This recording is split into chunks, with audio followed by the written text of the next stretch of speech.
নাবালক পোলাপানের কথায় অন্তর্বর্তী সরকার চলে, বললেন খায়রুল কবির খোকন। ইউনূস, আপনি কিন্তু ফানুস হয়ে উড়ে যাবেন। জানাবো হাসিনার বিচার শেষ হবে কবে। এবং সর্বশেষ জানাবো গাজীপুর আইনজীবী সমিতির নির্বাচন, আওয়ামী লীগের ভোটে জামাতের সভাপতি সম্পাদক সহ বিজয়ী 5 জন। এতক্ষণ শুনছিলেন সংবাদ শিরোনাম, এবারে বিস্তারিত। নাবালক পোলাপানের কথায় অন্তর্বর্তী সরকার চলে, বললেন খায়রুল কবির খোকন। আজকে নাবালক পোলাপান যারা ছেলের বয়সী তারা আমাদের নসিহত করে, আমাদের বিরুদ্ধে কথা বলে, সেটা কি মেনে নেওয়া যায়? এমন প্রশ্ন তুলে বিএনপির যুগ্ম মহাসচিব খায়রুল কবির খোকন বলেছেন, তাদের কথায় যে বর্তমান অন্তর্বর্তী সরকার চলে, তারা কি নির্বাচিত সরকার? তাদের কি জনগণের ম্যান্ডেট আছে? এই যে উপদেষ্টারা আছেন, নিরাপত্তা উপদেষ্টা বাংলাদেশের নাগরিকই না বিদেশি নাগরিক, তারা কিভাবে দেশ চালাবে? জনগণের আন্দোলনে তাদের কি ভূমিকা? জনগণ কি চায় তারা কিভাবে বুঝবে? খায়রুল কবির খোকন বলেন, আপনারা বলছেন শুধু একটি দল নির্বাচন চায়, আমরা বলবো শুধু আপনি চান না। সেটার কি রহস্য জাতি জানতে চায়? দেশের সমস্ত বাম দলেরা আমাদের সাথে নির্বাচন করতে প্রস্তুত আছে। সংস্কার বিচার কি জাতীয় নির্বাচনের বিকল্প? সংস্কার একটি চলমান প্রক্রিয়া। আপনারা সংস্কারের নামে নির্বাচন বিলম্ব করে একটি অস্থিতিশীল পরিস্থিতি তৈরি করে ফ্যাসিস্ট ও পতিত আওয়ামী লীগের দোসরদের সুযোগ করে দিচ্ছেন। ইউনূস, আপনি কিন্তু ফানুস হয়ে উড়ে যাবেন। বিএনপির নেতা আহমেদ খালেদ বলেছেন, আমাদের 60 লক্ষ নেতাকর্মী জেল খেটেছেন, তারা বন্দুকের গুলির সামনে আন্দোলন করেছেন। বিএনপিকে ভয় দেখানোর চেষ্টা করবেন না। এই 60 লক্ষ বাঘ যদি একবার ডাক দিয়ে ওঠে, তাহলে ইউনূস আপনি কিন্তু ফানুস হয়ে উড়ে যাবেন। প্রধান উপদেষ্টার উদ্দেশ্যে বিএনপির এই নেতা বলেন, আপনি নোবেল পেয়েছেন। প্রধান উপদেষ্টার উদ্দেশ্যে বিএনপির এই নেতা বলেন, আপনি নোবেল পেয়েছেন, আপনাকে সম্মান দিতে চাই। সম্মান রক্ষা করে ডিসেম্বরেই ভালোভাবে নির্বাচন দিয়ে দেন। আর ভোট করার ইচ্ছা থাকলে আসেন, নির্বাচন করে প্রেসিডেন্ট হন, মেনে নেব, সমস্যা নাই। আর পায়তারা করে ভোট বানচালের চেষ্টা করলে বাংলাদেশের মানুষ কিন্তু ক্ষমা করবে না। এনসিপি সমালোচনা করে তিনি বলেন, আজ এনসিপির ছোট ছোট বাচ্চারা শত শত কোটি টাকার মালিক হয়েছে, তারা বিএনপিকে ভয় দেখায়। আরে বাংলাদেশে গতকাল যে জনসভা হলো, মাত্র 3টে সংগঠনের সভা, 60 লক্ষ লোক হলো, 50 লক্ষ লোক হলো। তারা ফু দিলে তোমাদের এনসিপি আর বাংলাদেশের বাকি সব দল কোথায় উড়ে যাবে বাতাসে খুঁজে পাওয়া যাবে না। তিনি আরও বলেন, এনসিপি হলো বাংলাদেশ চিলড্রেন পার্টি। ছোটবেলায় আমরা পড়েছি, মৌমাছি মৌমাছি কোথা যাও নাচি নাচি, দাঁড়াও না একবার ভাই, ওই ফুল ফোটে বনে যাই মধু আহরণে, দাঁড়াবার সময় তো নাই। এনসিপি এখন বলে, এনসিপি এনসিপি কোথা যাও চুপি চুপি, দাঁড়াও না একবার ভাই, টাকা পাই যেইখানে যাই মোরা সেইখানে, দাঁড়াবার সময় তো নাই। এনসিপির নেতাদের উদ্দেশ্যে তিনি বলেন, আগে বিএনপির একটা ওয়ার্ডের নেতা হওয়ার যোগ্যতা অর্জন করো, তারপরে স্বপ্ন দেখো। আমরা চাই তোমরা আমাদের সঙ্গে থাকো। ছোট ছেলে বাচ্চা ছেলে অনেক কিছু আবেগ দিয়ে বলে ফেলো।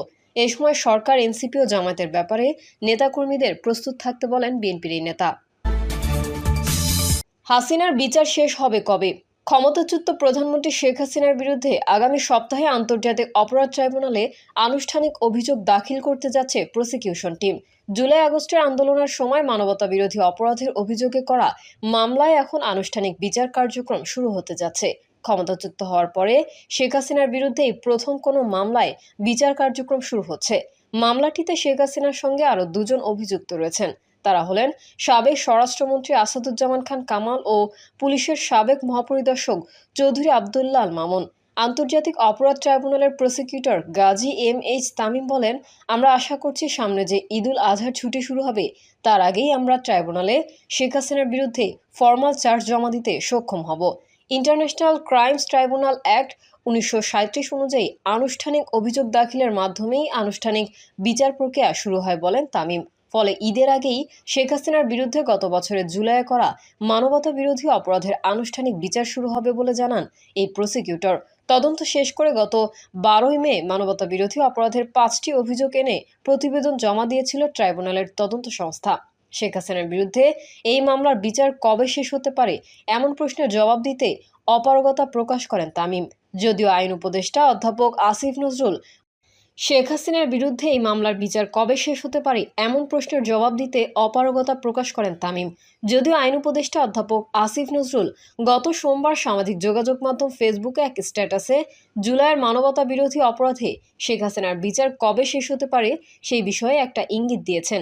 অন্তর্বর্তী সরকারের শাসনামলেই এই বিচার শেষ হবে বলে জানিয়েছেন এই উপদেষ্টা। যেভাবে চলবে বিচার প্রক্রিয়া, জুলাইয়ে করা মানবতাবিরোধী অপরাধের মামলায় শেখ হাসিনা সহ ৩ জন অভিযুক্তের বিরুদ্ধে তদন্ত সংস্থার জমা দেওয়া ৫টি অভিযোগেই চূড়ান্ত করেছে প্রসিকিউশন। এই মামলায় প্রসিকিউশনের পক্ষ থেকে আনুমানিক ৫০ জন সাক্ষী দিতে পারেন। প্রসিকিউটর তামিম এই তথ্য নিশ্চিত করেছেন। মামলাটিতে শেখ হাসিনাকে জুলাই আগস্ট আন্দোলনের মাস্টারমাইন্ড, হুকুমদাতা ও সুপিরিয়র কমান্ডার হিসেবে তদন্ত প্রতিবেদনে উল্লেখ করা হয়েছে। সপ্তাহ দেড়েক আগে এক সংবাদ সম্মেলনে চিফ প্রসিকিউটর তাজুল ইসলাম জানান, জুলাইয়ে সংগঠিত মানবতাবিরোধী অপরাধের উস্কানিদাতা হিসেবে শেখ হাসিনার বিরুদ্ধে ১ নম্বর অভিযোগ আনা হয়েছে। এই অভিযোগে তার বিরুদ্ধে প্ররোচনা, উস্কানি দেওয়া, ষড়যন্ত্র ও সম্পৃক্ততার অভিযোগও আনা হয়েছে। তবে প্রসিকিউশন পক্ষ আনুষ্ঠানিক অভিযোগ দাখিল করার পর ট্রাইব্যুনাল পরবর্তী আইনি ধাপে অগ্রসর হবে। প্রসিকিউটর তামিম জানান, যেহেতু এই মামলার দুজন অভিযুক্ত শেখ হাসিনা ও সাবেক স্বরাষ্ট্রমন্ত্রী আসাদুজ্জামান খান কামাল পলাতক, তাই এখন তাদের ট্রাইব্যুনালে হাজির করার জন্য বিজ্ঞপ্তি জারির নির্দেশ দেওয়া হবে। মামলায় আরেক অভিযুক্ত পুলিশের সাবেক মহাপরিদর্শক চৌধুরী আবদুল্লাহ আল মামুন গ্রেফতার রয়েছেন। তামিম বলেন, প্রথমে অভিযুক্তদের যারা পলাতক তাদেরকে ট্রাইব্যুনালে হাজির করার জন্য একটি বিজ্ঞপ্তি জারি করা হবে। বাংলাদেশের বহুল প্রচলিত দুটি জাতীয় পত্রিকায় তাদের হাজির হওয়ার জন্য নোটিশ জারি করা হবে। এরপর তারা আন্তর্জাতিক অপরাধ ট্রাইব্যুনালে হাজির না হলে তাদের পলাতক ঘোষণা করা হবে। এ পর্যায়ে পলাতকদের প্রত্যেকের পক্ষে রাষ্ট্র একজন আইনজীবী নিয়োগ করবে, যিনি স্টেট ডিফেন্স কাউন্সিল হিসেবে পরিচিত হবেন। তামিম বলেন, এরপরই তাদের বিরুদ্ধে অভিযোগ গঠনের শুনানি হবে। অভিযোগ গঠনের পর সাক্ষ্য ও জেরা, যুক্তিতর্ক, এরপর রায় ঘোষণা করা হয়। আইন অনুযায়ী এখন এই মামলায় আন্তর্জাতিক অপরাধ ট্রাইব্যুনালে ডিজিটাল সাক্ষ্য প্রমাণ দেওয়া যাবে। সেই কারণে প্রসিকিউশন অডিও রেকর্ড এবং ভিডিও ফুটেজ প্রমাণ হিসেবে ট্রাইব্যুনালে উপস্থাপন করবে বলে জানান তামিম। ট্রাইব্যুনালের এই প্রসিকিউটর জানান, প্রথম অভিযোগের সপক্ষে ডিজিটাল সাক্ষ্য প্রমাণ হিসেবে গত ১৪ জুলাই প্রধানমন্ত্রী থাকাকালে শেখ হাসিনা যেই সংবাদ সম্মেলনের আন্দোলনরত শিক্ষার্থীদের রাজাকারের বাচ্চা নাতিপুতি বলেছিলেন, সেই ভিডিও উপস্থাপন করবে ট্রাইব্যুনালে। এর আগে চিফ প্রসিকিউটর তাজুল ইসলাম জানিয়েছেন, শেখ হাসিনার এভাবে রাজাকার বলার মাধ্যমে বিভিন্ন রাষ্ট্রীয় বাহিনী, আইনশৃঙ্খলা বাহিনী, গোয়েন্দা সংস্থা সহ বিভিন্ন বাহিনীকে শিক্ষার্থীদের বিরুদ্ধে লেলিয়ে দেওয়া হয়েছিল। মানবতা বিরোধী অপরাধের দ্বিতীয় অভিযোগে সরাসরি নির্দেশ দেওয়ার অভিযোগও রয়েছে শেখ হাসিনা সহ ৩ অভিযুক্তের বিরুদ্ধে। তাদের বিরুদ্ধে হত্যা, গুলি করে আহত করা, অঙ্গহানি করার ক্ষেত্রে নির্দেশ দেওয়ার অভিযোগ রয়েছে। প্রসিকিউটররা জানান, এসব নির্দেশের টেলিফোনিক কনভারসেশন ডিজিটাল সাক্ষ্য হিসেবে আন্তর্জাতিক অপরাধ ট্রাইব্যুনালে উপস্থাপন করা হবে। প্রসিকিউটর তামিম জানান, শেখ হাসিনার কথোপকথনের দুটি অডিও রেকর্ড এবং জুলাই আগস্টে বিভিন্ন স্থানে সংঘটিত ঘটনাগুলোর ভিডিও ট্রাইব্যুনালে প্রমাণ হিসেবে উপস্থাপন করা হবে। আন্তর্জাতিক অপরাধ ট্রাইব্যুনালে এখন জুলাইয়ের মানবতা বিরোধী অপরাধের 25টি মামলা রয়েছে। এর আগে আগামী সপ্তাহে এই মামলায় আনুষ্ঠানিক অভিযোগ দাখিল করা হবে। এর আগে একটি মামলায় আনুষ্ঠানিক অভিযোগ দাখিল করা হয়েছে। বাকি 23টি মামলা তদন্তাধীন রয়েছে বলে জানান প্রসিকিউটর তামিম।